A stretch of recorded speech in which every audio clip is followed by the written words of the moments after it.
बिस्मिल्लाहिर्रहमानिर्रहीम अस्सलामु अलैकुम वरहमतुल्लाहि वबरकातुहु वेलकम छु तुम बी एक लट सानी यूट्यूब चैनल पे यस जन नाव छु देसी जायका विद इंशा वीडियो स्टार्ट करने ब्रोट अगर तुम सानी यूट्यूब चैनल पे नई छु सन यूट्यूब चैनल करो सब्सक्राइब वीडियो करो लाइक तो शेयर बे दीजो पनुन फीडबैक। आज बनाओ इस गोगज यमिच रेसिपी बह तुह शेयर कर तो करो अजिच रेसिपी स्टार्ट। रेसिपी खतर नमो यन वाड़ मज ताज ताज गोगज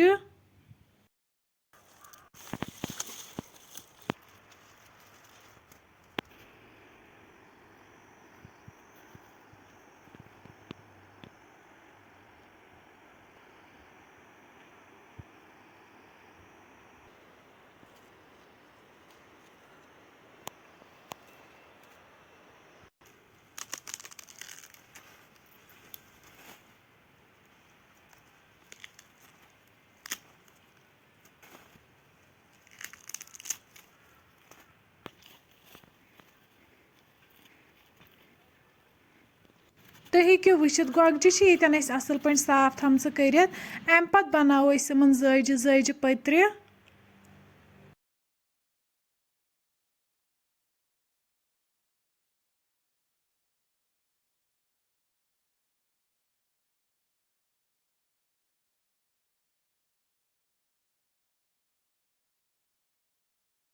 तुम हेक्यो वुचित तिमन मकलाय जज जज पत्र बनयत अम पत थो वन दानस पे बान वन लागो बानस मज आब 1 लीटर अम पत त्रो वन यम गोगज अथ मज तो दिमहोक फुकर असल पे।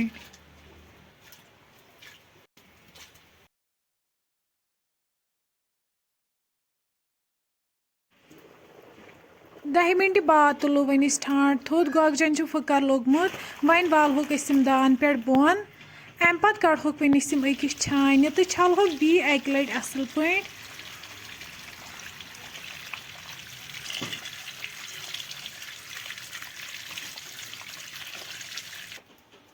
दानस पे थो वन बी बान अत मज त्रो वन तील तील गरम गि त्रो वन अत मज सब्ज ٲल दालचीन बड़ ٲल यम करहोक हल्का फ्राई वन त्रो अत मज गंड बी त्रो वन अत मज रुहन गंड तो रुहन करो असल पे फ्राई।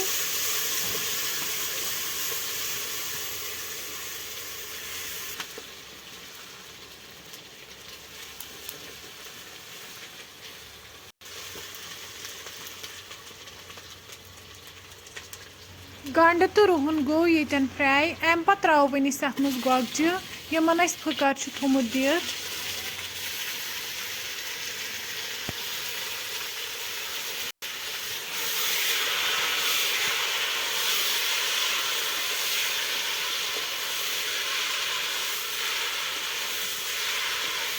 यस त्रो वन अत मज नून चमच 2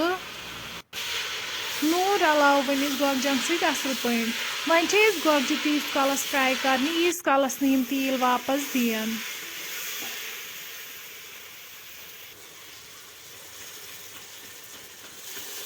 तुम हेक्यो वुचित गोगजो दीत तील वापस अम पत त्रो वन अत मज आब कप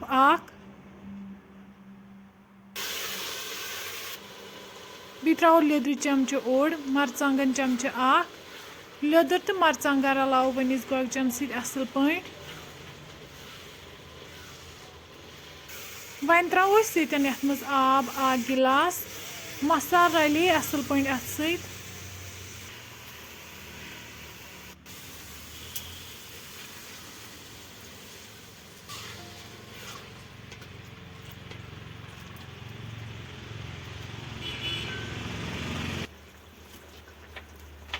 वन थो अत पे ठांड यीस कालस अमिच ग्रेवी कम ग 10 मिनट बाद वालो वन दान पे बोन तुम हेक्यो वुचित गोगज यन बिल्कुल तैयार वन त्रो अत लास्टस दानवल रलाव वन गोगजन सत असल पे अम पत करहोक वन गोगज गर्मा गर्म सर्व बतस सत।